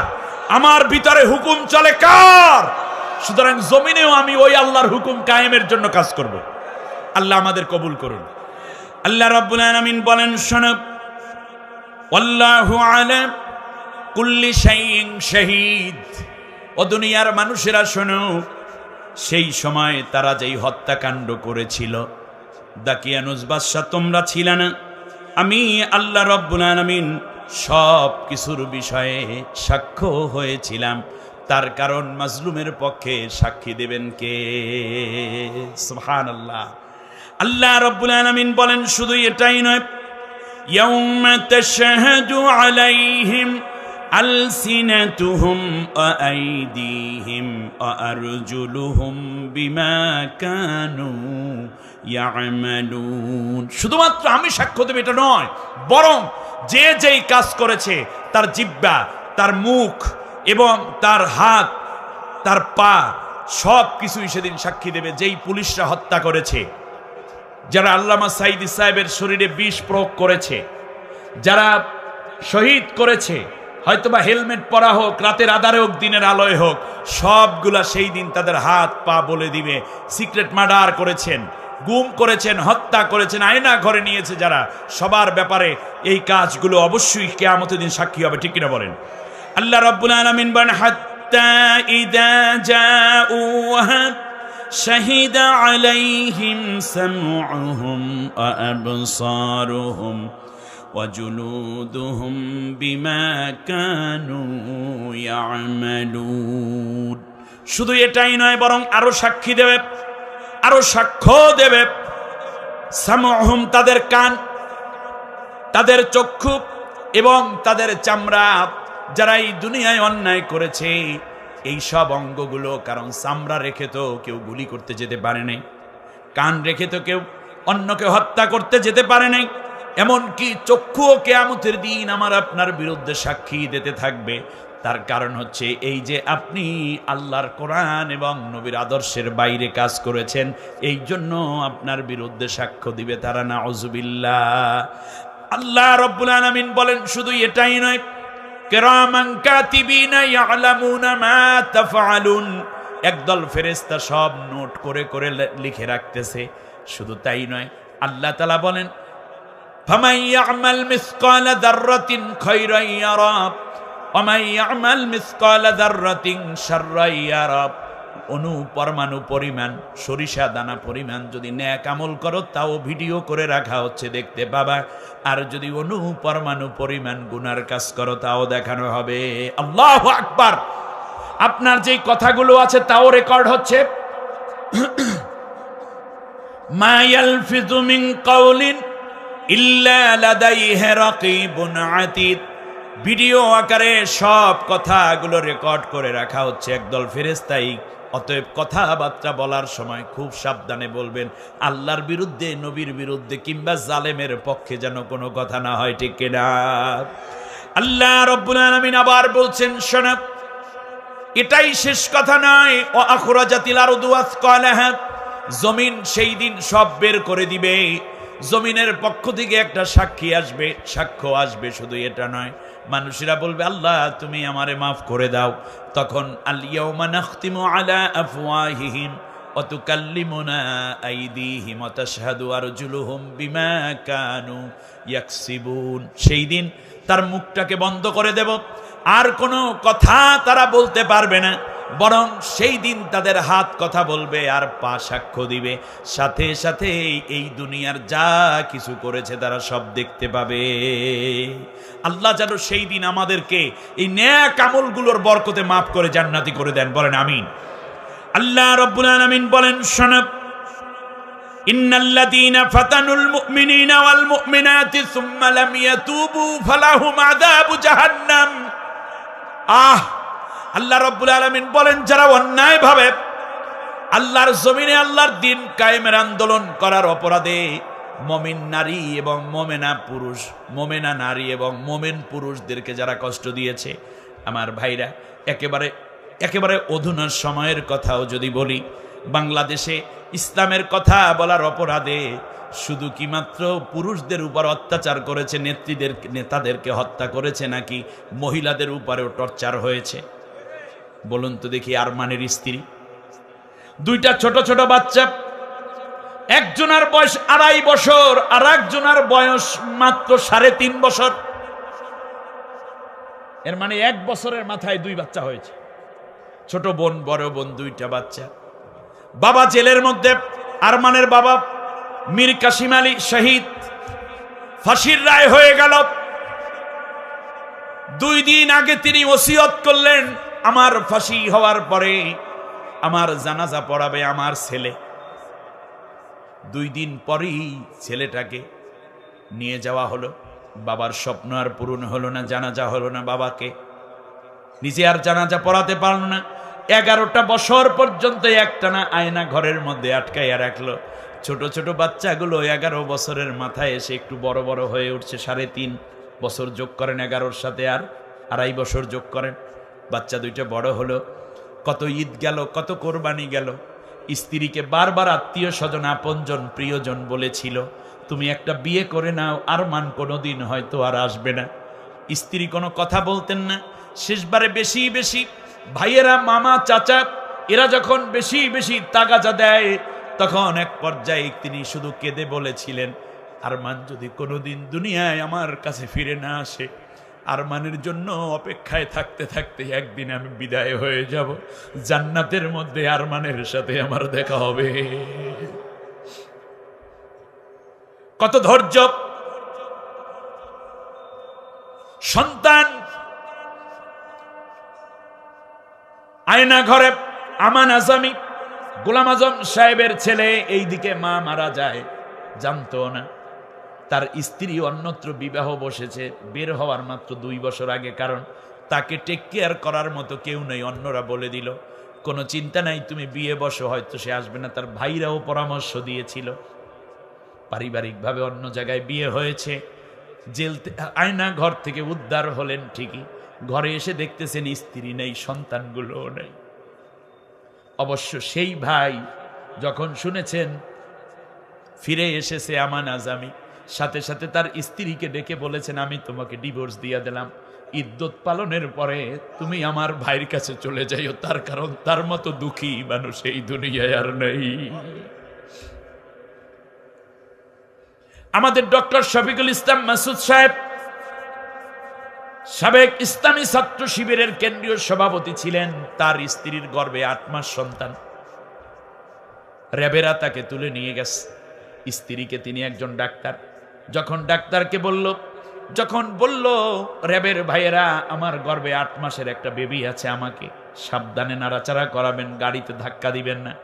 তখন তারা ইচ্ছে করি গ্রামের উঁচা নিচা রাস্তার মধ্যে গাড়ি নামাই দিছে, বড় গাড়ি। জোরে জোরে ধাক্কা খাইতে খাইতে এক পর্যায়ে বাসায় ফিরিয়ে দিয়ে গিয়েছিল। 2 দিন পরে বাচ্চাটা সিজার করে বের হয়েছে, 1 দিন দুনিয়ায় বেঁচে ছিল। আমার ভাইরা দেখুন, কত নারীরাও কষ্ট করেছে ইসলামের জন্য। আজকে মনে করি খাদিজা নাই, কিন্তু আমার সমাজে হাজার খাদিজা ঘরে ঘরে আল্লাহ দান করেছেন। আরে বিএনপির লোকেরা ভুলে যায় কেমনে তাদের নেত্রীকে মনে হয় গলা ধাক্কা দিয়ে বের করে দিয়েছে নিজের বাড়ি থেকে। ঠিক কিনা বলেন? একটা সন্তান মারা গেল, আর এক সন্তান জানাজা পর্যন্ত করতে আসতে সাহস পায় নাই। কি কয়? এজন্যই বলেছে সাবধান থাকবেন। মানুষ কিন্তু খুব নজর দিচ্ছে বাংলাদেশ নিয়ে, আর কাউকে খেলতে দেয়া হবে না। বাংলাদেশের ভাগ্য নির্ধারণ করবে বাংলাদেশের মানুষ। ঠিক কিনা বলেন? আল্লাহ রাব্বুল আলামিন বলেন, এই নির্যাতন যারা করেছে, সেই দিন আমাদের ডক্টর শফিকুল ইসলাম মাসুদ সাহেব বক্তব্য দিতে গিয়ে বললেন যে আমার সন্তানটা শহীদ হয়েছে। আমি এই সন্তানটার জানাজা পড়তে আসতে পারি নাই, আমার বিরুদ্ধে 268টা মামলা। শেষ পর্যন্ত আমার সন্তান দাফন হলো। আমাকে আল্লাহ আরো 3টা সন্তান দিয়েছে, কিন্তু 3 সন্তানের জন্য যত মায়া, যেই সন্তানটা আমি দেখতে পাই নাই ওর জন্য তার চেয়ে 1000 গুণ বেশি মায়া।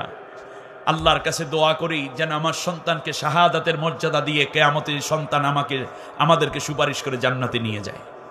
আল্লাহ কবুল করুন, বলেন আমিন। তাদের অপরাধ ছিল না। যারা মোমেনদেরকে কষ্ট দেয়, নির্যাতন করে, কিন্তু তওবা করে না, এরা তওবা করে নাই, বরং নির্যাতনের রাস্তা আরো বেশি বেশি করে তৈরি করেছিল। ঠিক না বলেন? মাত্র মূর্তি বানাইছিল। এবার যদি ক্ষমতায় টিকে যেত, আগামী সেশনে এসে তার দলীয় লোক দিয়ে, পুলিশ দিয়ে, র্যাব দিয়ে, গোয়েন্দা, ডিবি, ডিএসবি দিয়ে, প্রাইমারি, হাই স্কুল, কলেজ, ইউনিভার্সিটির বাচ্চাদেরকে দিয়ে তার বাবার মূর্তি পূজা করাইয়া ছাড়তো। ঠিক না বলেন? আফসোস কইরেন না, মূর্তিগুলো ভাঙার মাধ্যমে আমার বিশ্বাস তবলিগওয়ালার বাংলাদেশ, পীর মাশায়েখের বাংলাদেশ, আলিয়ার বাংলাদেশ, কওমি আলেমদের বাংলাদেশ, লাখো লাখো হাফিজি মাদ্রাসার বাংলাদেশকে আল্লাহ তাআলা কমপক্ষে শিরকের গুনার মধ্য থেকে রক্ষা করার জন্য তার বাবার মূর্তিগুলোর সব ভাঙ্গা মাটির সাথে মিশাই দেওয়ার ব্যবস্থা করেছে। মূর্তি বানানোর উদ্দেশ্য কি? আল্লাহ তাআলা আমাদেরকে এই মূর্তি সেজদা থেকে হেফাজত করেছেন। ঠিক না বলেন? আমার বন্ধুগণ, যে কথাটা আমি বলতে চাচ্ছিলাম, আল্লাহ তাআলা বলেন যারা তওবা করবে না তাদের জন্য রয়েছে আযাবু জাহান্নাম, তাদের জন্য রয়েছে জাহান্নাম, ওয়ালাহুম আযাবুল হারিক, এবং তাদের জন্য রয়েছে যন্ত্রণাদায়ক স্থায়ী শাস্তির ব্যবস্থা। অতএব মনে রাখবেন, আপনারা যদি তওবা করে না আসেন, তওবা তো করতে পারেন নাই, যদি তওবা এখনো যারা আছেন তওবা করে ইসলামের দিকে, দেশপ্রেমের দিকে ফিরে না আসেন, পরকালেও আপনাদের কঠিন শাস্তি ভোগ করতে হবে। আমি চলে যাচ্ছি ফেরাউনের কাছে। কি শাস্তি এবার শোনেন। ওয়াজাওয়াজনা বিবানি ইসরাঈল, আমি আল্লাহ তাআলা বনি ইসরাইলের লোকদেরকে লোহিত সাগর পার করে নিলাম। এক পর্যায়ে ফিরাউনের সমস্ত সৈন্যবাহিনীকে লোহিত সাগরের তলদেশে পানির নিচে সলিল সমাধি করে দিলাম। আপনারা জানেন কিনা আমার ভাইরা, ফিরাউন এখনো বাইসে আছে। ফিরাউন ডাক দিয়া কয়, আল্লাহ আমানতু আন্নাহু লা ইলাহা ইল্লাল্লাযী আমানাত বিহি বানু ইসরাঈল, আল্লাহ তাআলা তোমার উপরে আমি ঈমান আনলাম, লা ইলাহা ইল্লাল্লাহ, তুমি ছাড়া আর কোনো ইলাহ নাই। কে বলে? তাহলে ঈমান আনছে না ফিরাউন? ফিরাউন ঈমান এনেছি, লা ইলাহা ইল্লাল্লাহ, আল্লাহ তুমি ছাড়া কোনো ঈমান নাই, কোনো মাবুদ নাই, ওয়া আনা মিনাল মুসলিমিন, আল্লাহ আমি এখন একেবারে খাঁটি মুসলমান হয়ে গেছি। সমুদ্রের তলদেশে ফিরাউন এই কথা বলতেছে, এরপর নাকের মধ্যে, মুখের মধ্যে, কানের মধ্যে দিয়ে পানি ঢুকতেছে। এখন দেখেন, ইমানদারও দাবি করে আবার মুসলমানও দাবি করে। কে?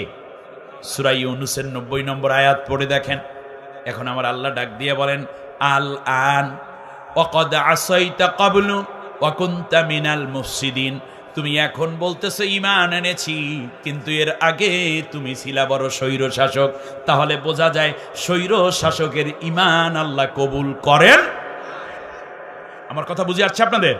কোন স্বৈর শাসক, খুনি, দেশদ্রোহী, নিজের দেশের মানুষদেরকে ইউযাব্বিহু আবনাআকুম ওয়া ইস্তাহয়ী নিসাআকুম, আল্লাহ তাআলা বলছেন যে তোমাদের পুত্রদেরকে সে হত্যা করত। অতএব মানুষ হত্যাকারী, নিজ দেশের লোকদেরকে এভাবে অন্যায়ভাবে যারা হত্যা করে তারা স্বৈর শাসক, অবৈধ দখলদার, যারা তাদের ঈমান আল্লাহ কবুল করেন না। প্রমাণ পাইলেন কোথায়? ফিরাউন।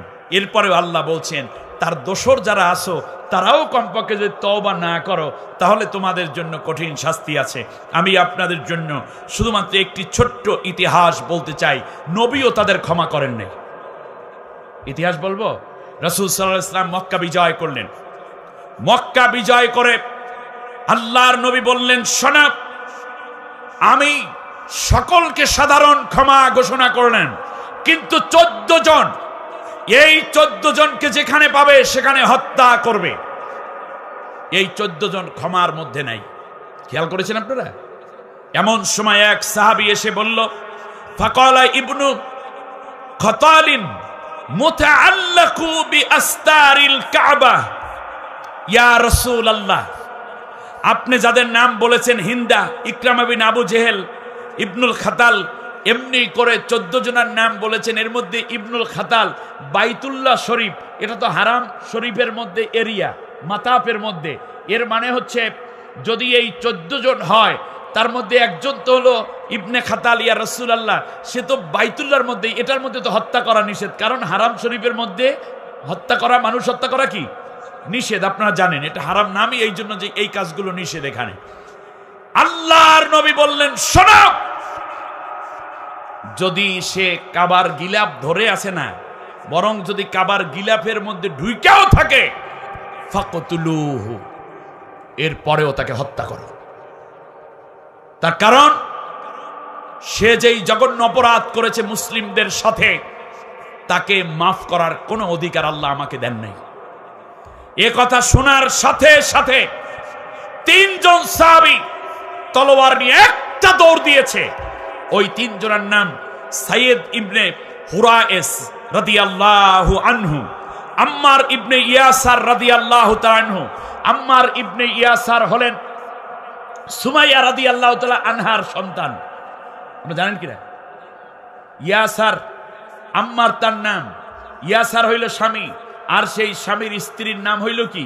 সুমাইয়া, যাকে আবু জেহেল উলাঙ্গ করে দূর থেকে গুপ্তাঙ্গ লক্ষ্য করে তীর নিক্ষেপ করে শত শত তীরের আঘাতে খোঁচাইয়া খোঁচাইয়া হযরতে সুমাইয়া রাদিয়াল্লাহু তাআলা আনহাকে শহীদ করেছে। ইসলামের সর্বপ্রথম শহীদ হলেন হযরতে সুমাইয়া রাদিয়াল্লাহু তাআলা আনহা, তার ছেলে আম্মার। সুবহানাল্লাহ পড়েন। হত্যার প্রতিশোধের অংশ আছে এখানে, ঈমান আছে। আম্মার ইবনে ইয়াসার দৌড় দিলেন। তৃতীয়বারে যিনি খবর শুনে দৌড় দিলেন, তার নাম আবু বারজাহ রাদিয়াল্লাহু তাআলা আনহু। 3 জন একসাথে দৌড় দিলেন, কিন্তু আবু বারজাহ ছিল একটু লম্বা, একটু যুবক টাইপের এবং দৌড়াইতে পারে ভালো। 3 জন দৌড়ায়, কিন্তু আবু বারজাহ আগে উঠে গেছে। গিয়ে দেখতেছে কাবার সাথে মাথা ঠেকাইয়া ঠেকাইয়া নিজের জীবনের বাঁচার জন্য দোয়া করতেছে ইবনু খাতাল। এক কোপে ইবনু খাতালের মাথাটাকে দেহ থেকে দ্বিখণ্ডিত করে দিয়েছেন আবু বারজাহ রাদিয়াল্লাহু তাআলা আনহু। সুবহানাল্লাহ বলেন। আল্লাহর নবীর কাছে ইবনে খাতালের মাথাটা এনে যখন আবু বারজাহ রাদিয়াল্লাহু তাআলা আনহু দিলেন, রাসূল সাল্লাল্লাহু আলাইহি ওয়াসাল্লাম তার পা দিয়ে তাকে ইশারা করে বলেছিল, তুমি বহু ঈমানদারদেরকে হত্যা করেছো। অতএব যারা সরাসরি হত্যার সাথে জড়িত, তাদেরকে মাফ করার অধিকার বাংলাদেশের মানুষ কোনো সরকার কিংবা প্রশাসনকে দিবে না। যারা হত্যাকারী, তাদের হত্যার কাঠগড়ায় দাঁড়াতেই হবে, ঠিক কিনা বলেন? আল্লাহ রাব্বুল আলামিনের পর আবার বলেন, শোনো, ইন্নাল্লাযীনা আমানু ওয়া আমিলুস সালিহাতি তাজরি লাহুম জান্নাতুন তাজরি মিন তাহতিহাল আনহার যালিকা হুয়াল ফাওজুল কাবীর। সুবহানাল্লাহ, সুবহানাল্লাহ।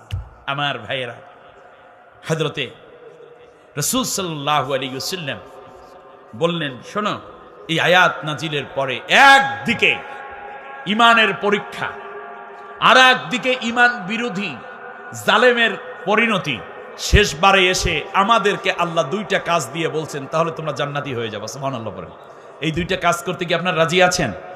আর একটু জোরে বলেন, রাজি আছেন? আল্লাহ রাব্বুল আলামিন বলেন, শোনো, ইন্নাল্লাযীনা আমানু ওয়া আমিলুস সালিহাতি লাহুম জান্নাতুন তাজরি মিন তাহতিহাল আনহার যালিকা হুয়াল ফাওজুল কাবীর। নিঃসন্দেহে যারা ঈমান আনবে, আমরা ঈমান আনছি কিনা? কার উপরে?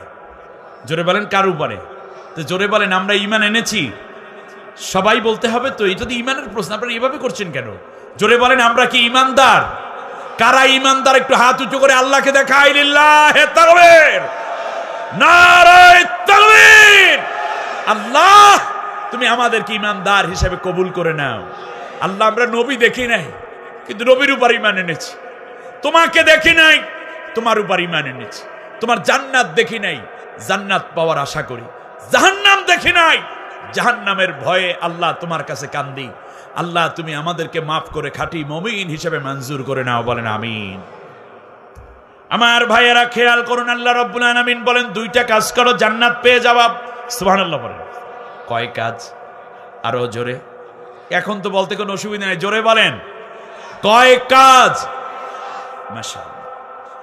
এক নম্বরে ঈমান আনবা। ঈমান আনার সাথে সাথে ঈমানের তিনটা স্তর। ইকরার বিল লিসান, মুখে উচ্চারণ করো লা ইলাহা ইল্লাল্লাহ মুহাম্মাদুর রাসূলুল্লাহ, মুখে উচ্চারণ করো আল্লাহ ছাড়া অন্য কাউকে মানি না, আল্লাহ ছাড়া কোনো ইলাহা নাই, আল্লাহ ছাড়া কোনো হুকুমদাতা নাই, বিধানদাতা নাই। এই কথাটা তোমরা অন্তরে বিশ্বাস করো। এর পাশাপাশি তোমাদের রিজিক দাতা আল্লাহ ছাড়া কেউ নাই, হায়াত দাতা কেউ নেই, মাউত দাতা কেউ নেই, এই বিশ্বাস করি কিনা? আমরা একটা সময় ছিলাম আল্লাহ কবে সাহায্য আসবে, আমরা হতাশ হয়ে গিয়েছিলাম, ঠিক কিনা বল? এখনই কিছুক্ষণের মধ্যে আমাদের আহমদ বিন ইউসুফ আল আজহারি ভাই আসতেছেন, আপনারা বেজান না খুশি? বাস আমরা মন ভরে তেলাওয়াত শুনবো। সবাই বসেন, সবাই চেপে বসে পড়েন। আল্লাহর কোরআনের সাথে ন্যূনতম বেয়াদবি যেন না হয়, সাবধান। বিশ্বের শ্রেষ্ঠতম অন্যতম এক কারি আল্লাহ বাংলাদেশে দিয়েছেন, এটা আমাদের জন্য শুকরিয়া, ঠিক কিনা বলেন? আমরা এই তিলাওয়াত শুনে মন ভরে নেব। যা দা তুমি ঈমান আই। কোরআন তেলাওয়াত শুনলে, কোরআন তেলাওয়াত করলে মুমিনের ঈমান বেড়ে যায়। সুবহানাল্লাহ বলেন। আমরা আজকে ঈমান বাড়াইয়া পাওয়ার বাড়াবো, বলেন আমিন। দ্বিতীয় হচ্ছে ঈমান আনার পর মুখে স্বীকৃতি দাও, তাসদিক বিল জানান, অন্তরে বিশ্বাস করো, আমাল বিল আরকান, আর তোমরা কাজের মধ্যে সেই ঈমানের প্রমাণ দাও। সুবহানাল্লাহ। আমার ভাইরা, আল্লাহ রাব্বুল আলামিন বলেন যারা ঈমান আনবে এবং নেক কাজ করবে তাদের জন্য রয়েছে জান্নাত। সুবহানাল্লাহ বলেন। আল্লাহ রাব্বুল আলামিন এই আয়াতের মধ্যে বলেছেন জান্নাত। অন্য আয়াত সূরা কাহফের মধ্যে শেষ দিকে গিয়ে আল্লাহ রাব্বুল আলামিন বলেন কোন জান্নাত দেব তোমরা কি জানো? দুনিয়ার মধ্যে বান্দা বান্দিরা জেনে নাও, আমি আল্লাহ তোমাদের জন্য, নেককার নারী পুরুষদের জন্য সবচেয়ে শ্রেষ্ঠ জান্নাত যেটা বানিয়েছি, ওই জান্নাতের নাম কি? জান্নাতুল ফিরদাউস। আল্লাহ রাব্বুল আলামিন বলেন আমি আল্লাহ সুবহানাহু ওয়া তাআলা তোমাদেরকে জান্নাতুল ফিরদাউসের মেহমান বানায়া দেব। আল্লাহ রাব্বুল আলামিন বলেন ইন্নাল্লাযীনা আমানু ওয়া আমিলুস সলিহাতি কানাত লাহুম জান্নাতুল ফিরদাউসি নুজুলা। আমি আল্লাহ ওয়াদা দিলাম তোমরা যদি আমি আল্লাহর উপর ঈমান আনো আর নেক কাজ করো তাহলে আমি আল্লাহ তোমাদেরকে জান্নাতুল ফিরদাউস এর মেহমান বানাইয়া দেব, অনন্তকাল সেখানেই থাকবা। এবার বলেন ঈমানদারেরা নেক কাজ করে, হাসপাতাল বানানো গুনার কাজ না, নেক কাজ। এই জন্য বাংলাদেশে আল্লাহর দিন প্রতিষ্ঠার আন্দোলন যেই কাফেলা করে তারা মানুষের জন্য অনেক হাসপাতাল বানাই দিয়েছে, ঠিক না?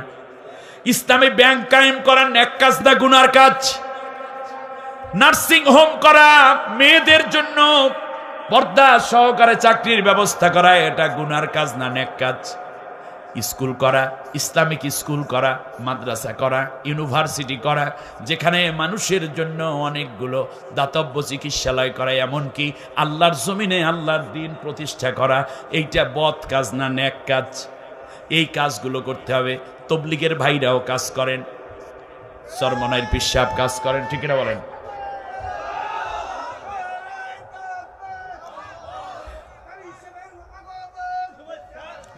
আমি বলি নারায়ে তাকবীর, আল্লাহু আকবার, নারায়ে তাকবীর, আল্লাহু আকবার। কারি সাহেবের আগমন, শুভেচ্ছা স্বাগতম, আজারি ভাইয়ের আগমন, শুভেচ্ছা স্বাগতম, নারায়ে তাকবীর। আল্লাহু আকবার। বাস আমি আর 2-3 মিনিটের মধ্যে শেষ করে দেই। এই ন্যাক কাজগুলো করতে হবে আমাদের। যারা ঈমানদার তারা বদ কাজ করে না, তারা কি কাজ করে? তারা ক্যাসিনো বানায় না, ঠিক না বলেন?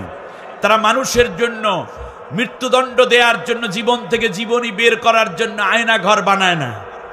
তারা কোনোদিনও মানুষকে হত্যা করার জন্য বিদেশ থেকে অস্ত্র নিয়ে আসে না। বিদেশ থেকে গুলি করে বাংলার মানুষ হত্যা করার জন্য ভাড়াটিয়া পুলিশ আনে না, ঠিক না বলেন? তারা মূর্তি বানায় না, তারা মুদিরালয় তৈরি করে না, ফ্রোজ কোয়ার্টার তৈরি করে না, তারা নেক কাজ করে। আর যারা নেক কাজ করে তারা যাবে কোন জান্নাতে? জান্নাতুল ফেরদাউসে। আপনাদের কাছে শেষ কথাটা জিজ্ঞেস করি, বলেন তো দেখি, এই নেক কাজ কয়েক প্রকার, তাৎক্ষণিক নেক কাজ আবার সাদাকায় জারিয়ার নেক কাজ। সুবহানাল্লাহ বলেন। যেমন এই মাহফিলটা করলেন, এটা তাৎক্ষণিক 3 দিন, এটাও একটা নেক কাজ। কিন্তু মসজিদটা বানাইলেন, এটা অনন্তকাল থাকবে, আপনি মরার পরেও সদগায় জারিয়া পাবেন, ঠিক কিনা বলেন। একটা মাদ্রাসা করেছেন, এটা একটা সাদাকায় জারিয়ার কাজ, ঠিক কিনা বলেন। আপনার সন্তানকে নেককার বানিয়ে গেছেন। আরে আমি আমাদের আহমদ বিন ইউসুফ আল আজহারি, আমার ভাই, তার আব্বুর সাথে টেলিভিশনে আমাদের প্রোগ্রাম হতো। কত বড় জাইয়েদ বাংলাদেশে, তিনিও ছিলেন শ্রেষ্ঠ একজন কোরআন তিলাওয়াতকারী ক্বারি। আল্লাহ তাআলা আমাদের মরহুম মুরব্বিকে জান্নাতুল ফেরদাউসের মেহমান করে নেন। তার খেদমতকে আল্লাহ তামাম দুনিয়ায় ছড়িয়ে দেওয়ার তৌফিক দিন।